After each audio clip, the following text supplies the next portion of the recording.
How are you doing, Ralfy? Ralfy Customs? It's vlog time.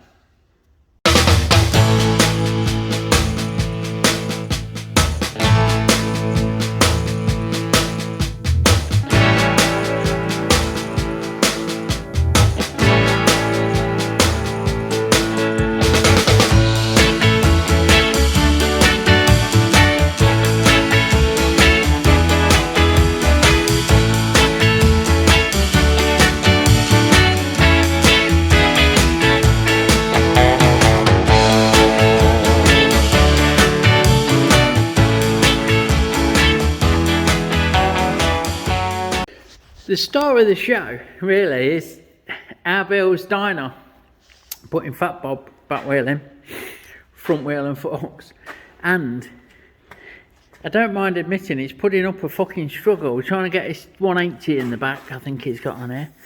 I don't know. Yeah, 180. And there ain't no room, is there? That's the thing. So there you go, 180. So not only am I trying to squeeze a wider hub and a wider tyre in, we've also got the fact that Dynas have a 19mm, well 3/4 spindle, and Fat Boys have a inch. So we're going to make up some crafty adapters that incorporate the wheel spacers. I've already made a mock-up out of a bit of soft steel, a bit of leaded, that does just that, and I'm use that to calculate how much room I've got and whether or not I can get it central. And the consensus is that it's just about fucking bob on. If anything, it's slightly to the right, but you won't see it when it's together. I could shave a little bit off, but we're getting that tight down here that I'm not prepared to do that. We need a bit of clearance. The main kicker really is the caliper, because there's no room for the caliper. We need to lose the extra width but keep things on track. So I've got a machine 10mm off of this mating face and 10mm out of this slot and off of this face, so that'll fit back in the bike. Happy days.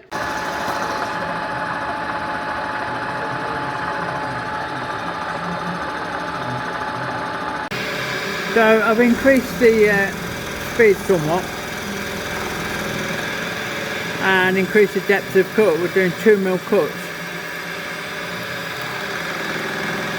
because we need to rough off almost 10mm, and then we'll finish with a light pass to bring us to size.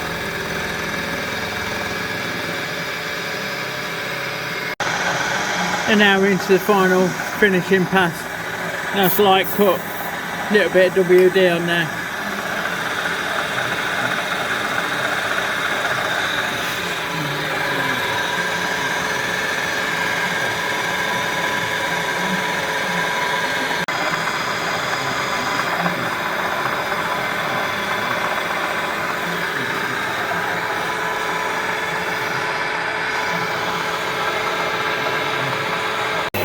So now we get to make the wheel spacers proper, and then use a nice bit of EN8, which is hard enough to do the job, soft enough to care.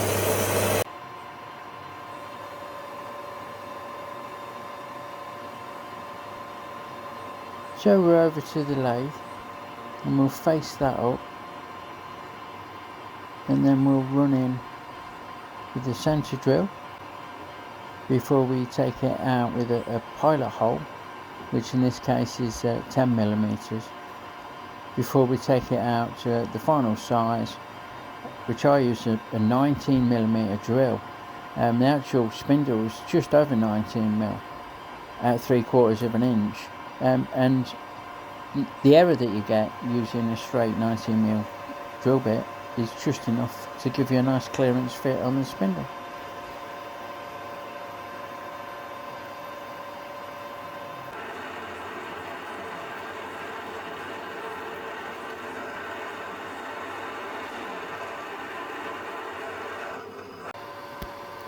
So now we've bored that out to size to take the spindle, we can turn down the shouldered part, the step down, that fits into the larger wheel bearing and acts as an adapter between the bearing and the wheel spindle, and we'll cut it off to length and face it up, and that will give us the wheel spacer length that we need. And just spun it round, and we're going to face it off and chamfer the edges, and then we need to go to the swing arm and just trim off the caliper stay to let everything move across to the side, just to snug it all up into place. Righto, so we're in. We've got the 180 in fat boy wheel in the back of the Dyna. What you'll have seen me do is space it out basically.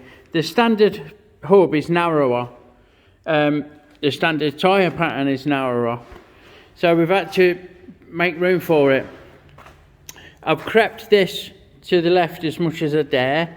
There's plenty of room on the front pulley for the belt to align, so that's not an issue.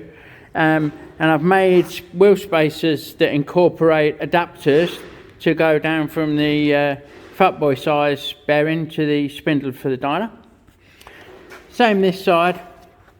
Again, I've made this adapter spacer, but I've also had to shave off 10mm off of the caliper. It's not even a caliper mount, is it? It's one piece thing off the caliper. So we've had to take this face off. We've had to enlarge this slot to give us some room, and we've had to shave the front to give us some clearance against the wheel there. So all in all, we've squeezed it in, and I'm sure you'll agree that it does look quite handsome there. There's a little bit of spacing off. It's a little bit to the right still, if you look through these struts, but that's as near as I can get it without taking the side of the swing arm out. So that just leaves me to thank you all for watching. If you like what you see, give me a sub, thumbs up, and I'll try and reply to any comments. And big love everyone.